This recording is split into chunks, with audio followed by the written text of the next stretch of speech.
এখন দেখো ঢাকা বোর্ড 2022 এর এমসিকিউ গুলো সলভ করার চেষ্টা করি। গ্যাসের অণুর মূল গড় বর্গবেগ পরম তাপমাত্রার, এখানে আমরা জানি কি সি আর এম এস, এর সূত্রটা হচ্ছে √3 RT ডিভাইডেড বাই এম। এখন এই যে 3 RT ডিভাইডেড বাই এম, এই অংশটা যদি ধ্রুবক ধরে নেই, তাহলে সি আর এম এস সমানুপাতিক √T, অর্থাৎ এখানে অ্যান্সার হচ্ছে গ, বর্গমূলের সমানুপাতিক। সেখানে হচ্ছে m ও 3m ভরের দুটি বস্তুর গতিশক্তির অনুপাত 2:1 হলে তাদের রৈখিক ভরবেগের অনুপাত কত? তাহলে ek1 divided by ek2 is equal to, এখানে কত দেওয়া আছে 2:1, ইজ ইকুয়াল টু আমরা লিখতে পারি m v1 square divided by 3m v2 square. যে সূত্রের মধ্যে ফেলাতে চাই রৈখিক ভরবেগের সূত্র ফেলাতে হলে কি হবে, m স্কয়ার, উপরে এবং নিচে m দ্বারা গুণ করলে m স্কয়ার হবে, m square v1 square divided by 3m square v2 square. অতএব p1 square is equal to 3p2 square.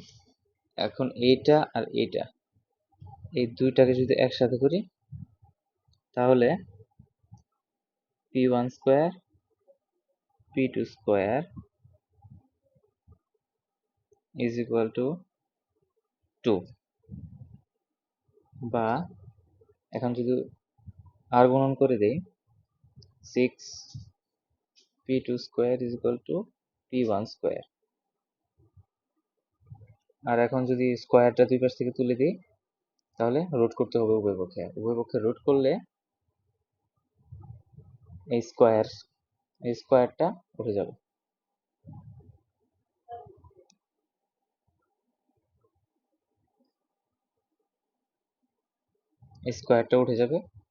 Square উঠে গেলে p1 is equal two √6p2, অর্থাৎ p1 অনুপাত p2 হবে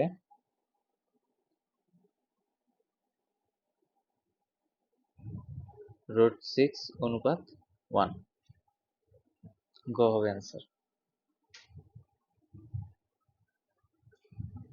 নেক্সট কোয়েশ্চেন, পূর্ণ দৃঢ় বস্তুর ক্ষেত্রে নিচের কোন লেখচিত্রটি সঠিক? আমরা জানি পূর্ণ দৃঢ় বস্তুর ক্ষেত্রে কোনো বিকৃতি হয় না, অর্থাৎ বিকৃতি না হলে। নেক্সট কোয়েশ্চেন, পূর্ণ দৃঢ় বস্তুর ক্ষেত্রে নিচের কোন লেখচিত্রটি সঠিক? আমরা জানি পূর্ণ দৃঢ় বস্তুর ক্ষেত্রে যেহেতু স্থিতিস্থাপক সেহেতু এর বিকৃতি শূন্য। নেক্সট কোয়েশ্চেন, পূর্ণ দৃঢ় বস্তুর ক্ষেত্রে নিচের কোন লেখচিত্রটি সঠিক? এখানে পীড়ন এবং বিকৃতির সম্পর্কে দেওয়া আছে। আর পূর্ণ দৃঢ় বস্তুর ক্ষেত্রে আমরা জানি বিকৃতি শূন্য হয়, অর্থাৎ গ। কোন বস্তুর আকার বিকৃতির জন্য যে পীড়ন প্রয়োগ করা হয় তাকে কি বলে? এটা জ্ঞানমূলক প্রশ্ন। ক্রিন্তন পীড়ন, আমরা জানি কোন বস্তুর আকার পরিবর্তনের জন্য ক্রিন্তন পীড়ন, তাকে ক্রিন্তন পীড়ন বলা হয় আর কি।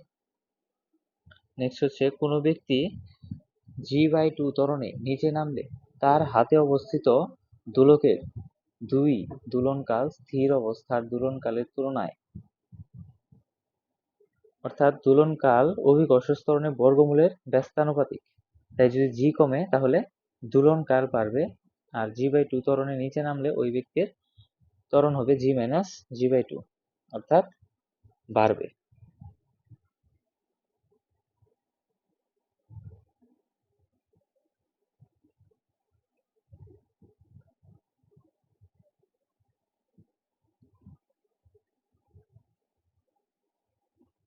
আদর্শ গ্যাসের ক্ষেত্রে গতিশক্তি E কে বনাম তাপমাত্রা T এর লেখচিত্র কোনটি? আমরা জানি সূত্র ek is equal to 3/2 nRT, আর এই সূত্রটা y is equal to mx এর সাথে মিলে যাওয়ার, তো মূল বিন্দুগামী সরল রেখা। নেক্সট হচ্ছে কোনো ভেক্টরের কার্ল শূন্য হলে ভেক্টরটি সলিনয়েডাল হবে না। কোনো ভেক্টরের কার্ল শূন্য হলে ভেক্টরটি সলিনয়েডাল হবে না, কারণ এটা ডট গুণনের। আবার সংরক্ষণশীল, এটা হবে অঘূর্ণনশীল, অর্থাৎ 2 এবং 3।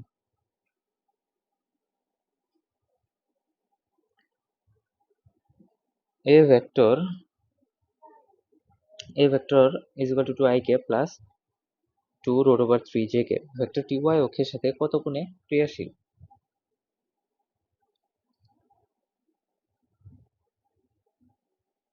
এখানে আমরা জানি cos theta is equal to 2ik plus 2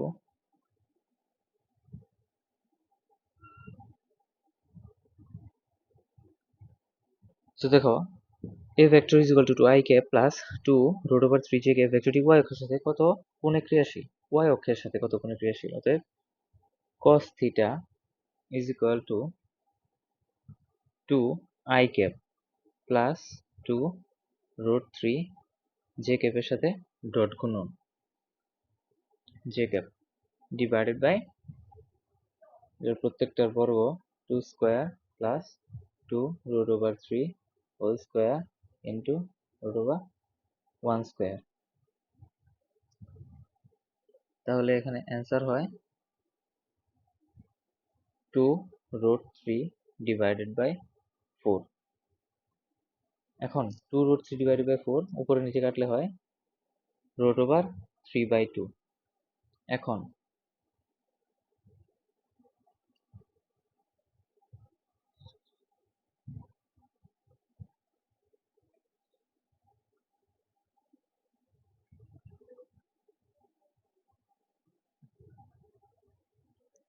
এখন theta is equal to cos inverse 1 root over 3/2।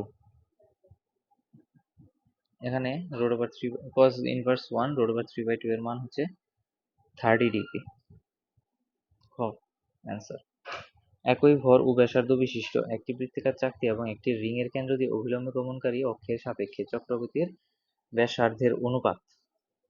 এখানে আমরা কি জানি? প্রথম ক্ষেত্রে সূত্র বৃত্তাকার চাকতির ক্ষেত্রে সূত্রটা কি? আমরা জানি জড়তার ভ্রামক, এখানে I1 is equal to half m r square, আর চক্রবর্তীর ব্যাসার্ধ k is equal to root over I by m। অতএব root over i এর ক্ষেত্রে যদি আমরা mr স্কয়ার দেই তাহলে এই আচ্ছা half m r square divided by m, এখানে m কাটা, অতএব 1 বাই root 2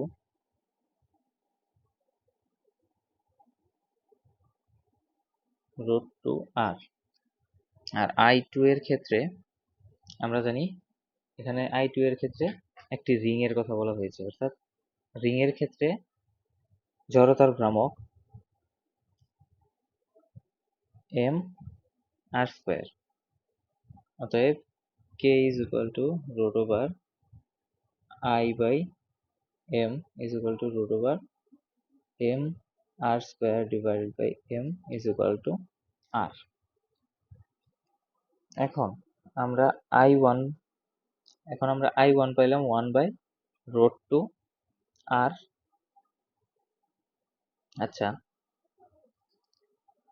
একটা পেজ নিয়ে নিই নতুন। I1 হচ্ছে 1 by root 2 r, I2 হচ্ছে r। অতএব অনুপাত যদি করা হয় তাহলে 1 by root 2 r1 is equal to r2। অতএব R1 অনুপাত R2 1 অনুপাত √2। অতএব অ্যান্সার হচ্ছে 1 অনুপাত √2। এখন ক্রিয়া প্রতিক্রিয়ার মধ্যবর্তী কোণ এটা 180 ডিগ্রি। অভিকর্ষজ ত্বরণ জি এর পরিবর্তনের কারণ আহ্নিক গতি, পৃথিবীর আকার, উচ্চতা ও গভীরতা। তিনটার সাথেই অভিকর্ষজ ত্বরণের সূত্র আছে, তো তিনটেই হবে। কোনো বস্তুর গতিশক্তি 300% বৃদ্ধি করলে এর ভরবেগ বৃদ্ধি পাবে। গতিশক্তি ই কে যদি 300% বৃদ্ধি করা হয় তাহলে ই প্লাস 3 গুণ, 300% মানে 3 গুণ ই বৃদ্ধি করা হয়েছে, অর্থাৎ 4 ই। এখন ভরবেগ বৃদ্ধি হবে কত? আমরা জানি ই কে সমানুপাতিক পি স্কয়ার, অর্থাৎ এখানে যদি ই কে 4 ই পরিমাণ বৃদ্ধি পায় তাহলে পি বৃদ্ধি পাবে, তাহলে ভরবেগ বৃদ্ধি পাবে। এটা শতকরা হার চাওয়া হয়েছে, অর্থাৎ পি ইজ ইকুয়াল টু হবে 2, অর্থাৎ ই ইজ ইকুয়াল টু হবে 2p।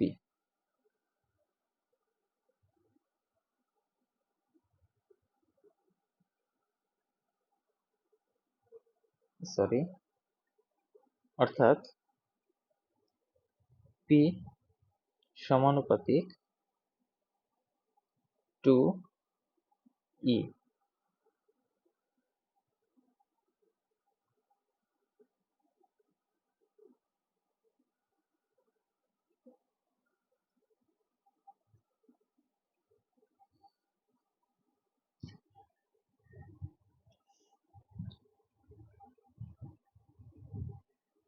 এখানে দেখো, কোনো বস্তুর গতিশক্তি 300% বৃদ্ধি করলে এর ভরবেগ বৃদ্ধি পাবে। এখানে গতিশক্তি ই কে, আমরা জানি গতিশক্তি ই কে সমান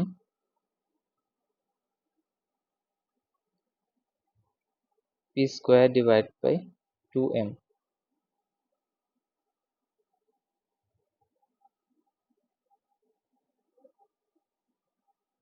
p square divided by 2m।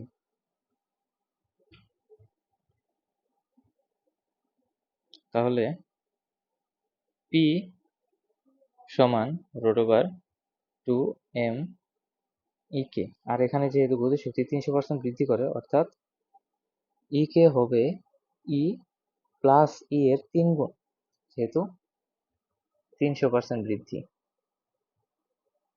অর্থাৎ ই K is equal two 4e। তো এখানে ই কে এর জায়গায় যদি এই 4e টাকে বসানো হয়, P is equal to √2 into m into 4e। এখন এই টু এখান থেকে এটা 4 কে যদি রুট করা হয় তাহলে 2 গুণন 2m ই। তাহলে এখানে এই যে 2√2m ই, এই সূত্রটাই হচ্ছে পি, পি এর সূত্র। তাহলে এখানে আমরা 2p লিখতে পারি। আর এখানে চেয়েছে শতকরা, তাহলে পি এর শতকরা, এর ভরবেগের শতকরা পরিমাণ 2p, শতকরা পরিমাণ 2p minus p divided by p,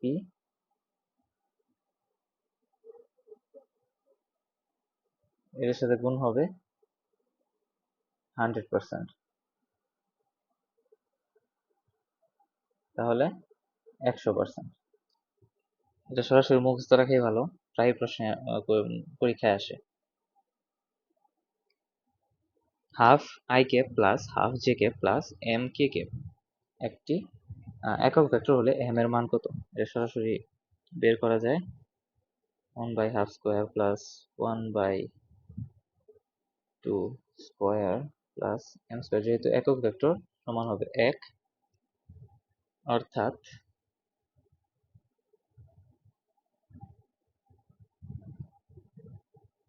1/2 plus m square is equal to 1 বা m এর মান আসে 1/√2, অ্যান্সার হবে ক। নেক্সট হচ্ছে কোন বস্তুর আয়তন গুণাঙ্ক k এবং সংনম্যতার c এর মধ্যে সম্পর্ক। আমরা জানি সংনম্যতা হলো আয়তন গুণাঙ্কের বিপরীত রাশি, অতএব ক। একটি স্প্রিংকে কেটে সমান দুভাগে ভাগ করা হলে প্রতি টুকরার স্প্রিং ধ্রুবক কত? আমরা জানি কি k dot is equal two nk, k dot is equal two nk। n হচ্ছে যত ভাগে ভাগ করা হয়, অর্থাৎ n কি 2/2k, অ্যান্সার খ।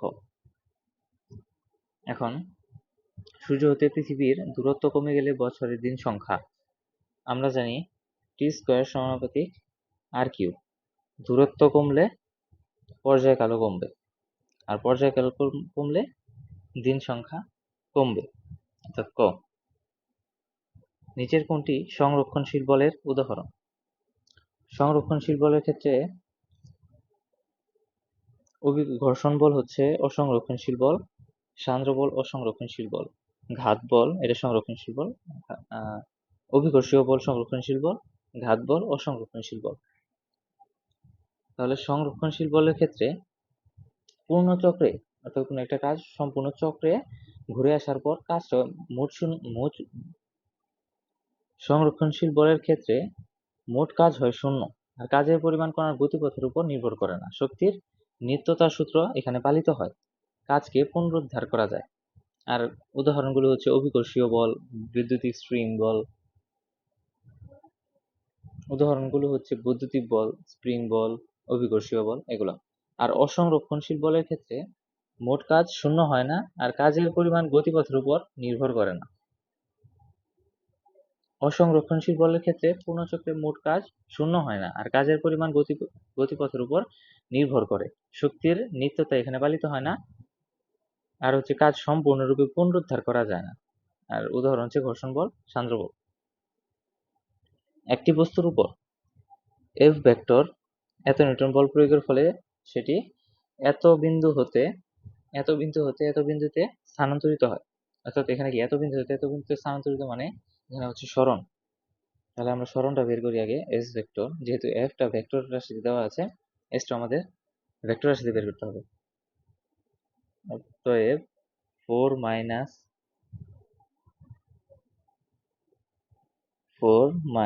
3 i cap plus 5 - 2 j cap plus 1 + 1 k cap। এখানে হবে i cap plus 3j cap plus 2k cap। এখন আমরা জানি কি কাজ w সমান f vector dot s vector. এখন যদি দুটোর ক্ষেত্রে ডট গুণন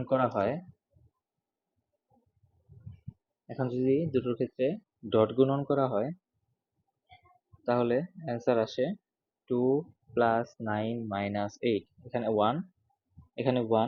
1 এর সাথে 2 গুণ করলে হয় 2, 3 এর সাথে 3 গুণ করলে হয় 9, আর এখানে -4 এর সাথে +2 গুণ করলে হয় 4 × 2 = 8 সমান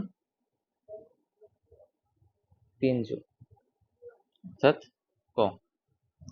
কোন কণার ব্যাসার্ধ ভেক্টর আর রৈখিক ভরবেগ p, কৌণিক ভরবেগ l, প্রযুক্ত বল F ভেক্টর এবং ক্রিয়াশীল টর্ক টাউ ভেক্টর হলে টাউ ও l যথাক্রমে নিচের কোনটি সমান? এখানে ক নাম্বারটা সমান। সরল দোলন গতি সম্পন্ন একটি কণার গতির সমীকরণ y = 20 sin omega t plus ডেল। সবগুলো সেন্টিমিটারে দেওয়া আছে, পর্যায়কাল আছে 20 সেকেন্ড এবং আদি সরণ 5 সেন্টিমিটার। এখানে লিখে দিই, এটা হচ্ছে টি আদি সরণ ডেল্টা দেওয়া আছে। সর্বোচ্চ বেগ কত? আমরা জানি কি সর্বোচ্চ বেগ v = ওমেগা a। এখানে ওমেগার মান সরাসরি দেওয়া নাই, বের করতে পারি আমরা পাই বাই টু ওমেগার মান কি 2 পাই বাই 20, 2 পাই বাই টি। আমরা জানি কি, আচ্ছা সূত্রটা লিখে দিই। Omega is equal to 2 pi by T into A. আর এই যে এখানে 20 হচ্ছে এ, অতএব 2 পাই বাই 20 ইন্টু 20, এখানে 20 কাটা, অ্যান্সার হচ্ছে 2 পাই, 2 পাই সেন্টিমিটার পার সেকেন্ড। তারপর বায়ুতে জলীয় বাষ্পের পরিমাণ বেড়ে গেলে বায়ুর চাপ কমে, বায়ুর ঘনত্ব কমে, জলীয় বাষ্পের চাপ কমে না। 1 এবং 2। সরল দোলন গতি সম্পন্ন একটি কণার গতির সমীকরণ উদ্দীপক, অর্থাৎ প্রশ্নটা আগেরটায় আদি দশা, এখানে কোন চাইছে। অতএব y is equal to 20 sin omega t plus delta। এখন এটার সাথে যদি তুলনা করি তাহলে 5 is equal to 20 sin omega গুণন 0 প্লাস ডেল্টা, বা সাইন ইনভার্স 1 করলে এখানে ডেল্টার মান delta is equal two sign inverse 1/4, যার কোণের মান আসে 14.47 ডিগ্রি। খ, মহাকর্ষীয় বিভবের মান সর্বোচ্চ হয় অসীমে, সর্বোচ্চ পরিমাণ শূন্য সঠিক ঋণাত্মক। আমরা জানি কি, মহাকর্ষীয় বিভব v is equal to minus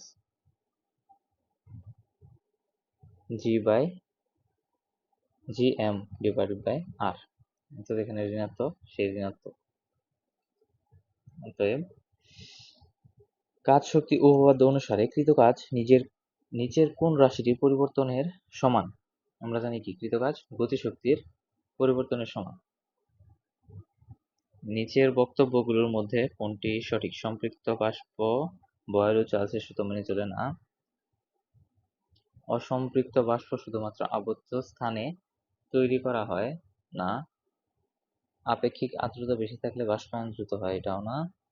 শিশিরাঙ্ক সম্পৃক্ত বাষ্পচাপ ও বায়ুর চাপমাত্রার অসম্পৃক্ত বাষ্পচাপ পরস্পর সমান, এটা গ নম্বর অ্যান্সার।